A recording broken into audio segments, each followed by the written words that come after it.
everybody? Gunnison on the cover here. Just had myself a little Sonic treat. So if I'm burping, that's why.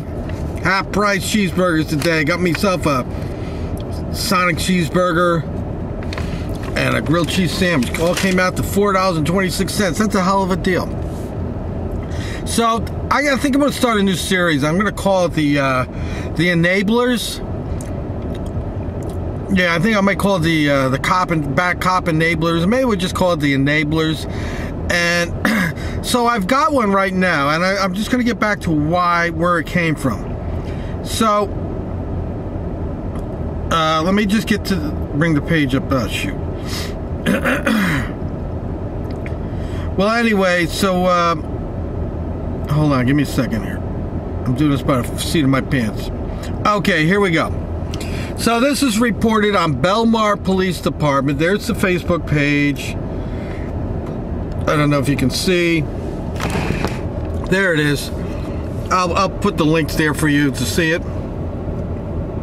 And it reads, Monmouth County and the state of New Jersey have seen an increase in car burglaries and car thefts.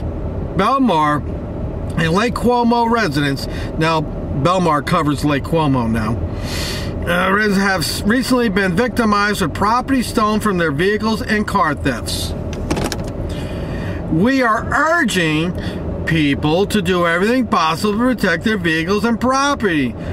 The vehicles involved have been left unlocked, and the vehicles stolen have had the keys left inside them. Unlocked vehicles with keys and left inside vehicles make them very susceptible to being stolen. Yeah, that's stupidness. These people are guilty of stupidness.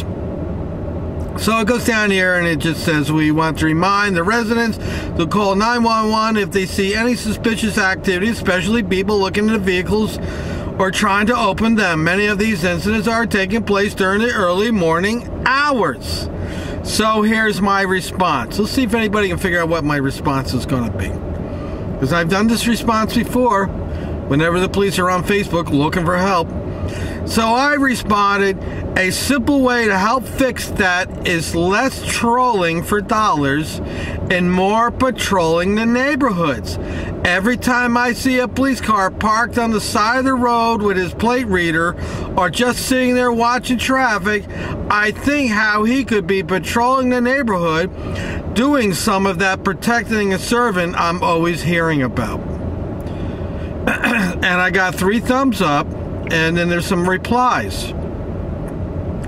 Carol Hirschman Moore replies, how about just being proactive and assisting the police by locking your door? You lock in your car. Simple to do. So I gave her a thumbs up. I agree with her 100%.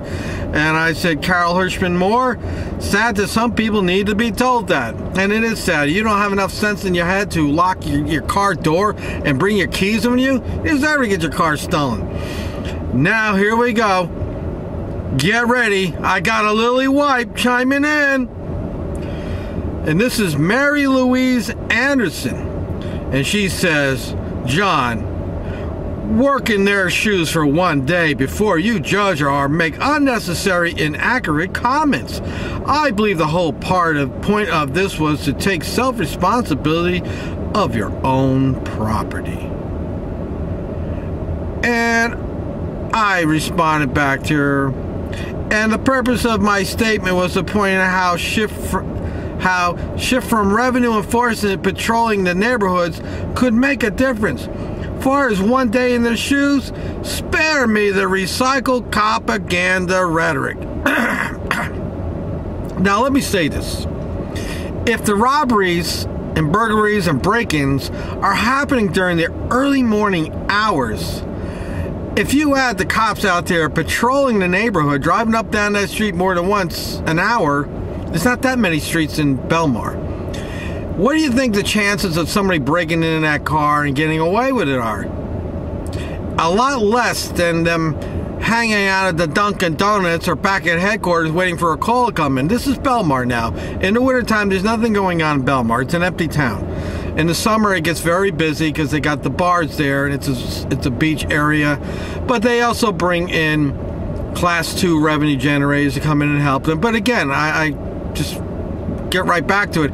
If it's in the morning hours, how many people are out there 3, 4 o'clock in the morning walking around? I mean, if you're walking around 4 o'clock in the morning, what are you doing out there 4 o'clock in the morning? Not that it gives the cop a right to stop you and bother you, but you're going to be a lot more high profile. And that's the whole point. You know, we all see the cops sitting on the side of the road or in a parking lot at an intersection with their plate readers or a laptop, and they're sitting there watching you. I've already did videos about this. We got Homedale police sits there in the middle of the road on Laurel Avenue and just sits there and pulls car after car after car over. And you look at them doing this, sitting there watching us in our cars, trying to generate money. And that's what it's all about. It's all about money. They should be out patrolling. But see, the patrolling the neighborhood doesn't generate money. And it all comes down to money. The bulk of what these cops do in the area where I'm at is generate money. They need that money. Just look at Englishtown, okay? Englishtown police over there. My buddy, what's his name again? I forget his name. Peter Cook. You know, the bulk of what he has to do is generate money. The mayor, the administrator gets on his ass, say, hey, we're a little short. We don't have the tax base. We need the money. And thus he has to resort to have his officers go out there and do this heavy-duty enforcement. Do I blame Cook? I don't know. I mean, Cook could say, no, I'm not telling my officers to do that, but he goes along with the program. He'd rather have his officers doing that, I guess, than patrolling 5 streets. But this is the same thing with Belmar. So let me get to and just show you what enables these cops. And the propaganda, buys into the propaganda machine, buys into all of it. Here it is. There she is. Can you see it? Let's see if the camera will focus. There you go. Look at that. Is that Lily Wipe or not? I can't find it any whiter than that. So I looked to see what I could find out about her based on her Facebook, and she's not sporting any blue gang flags, and she doesn't belong to any police groups or anything like that, but she is a lieutenant at EMT. She's an EMT lieutenant at Belmar First Aid. So she's a little bit of a do-gooder because that's, you know, she's serving her community, which is great. I'm not knocking her for it. But she gets on and tells me I need to spend a day in their shoes. I'm like, what is it that they do that's so big?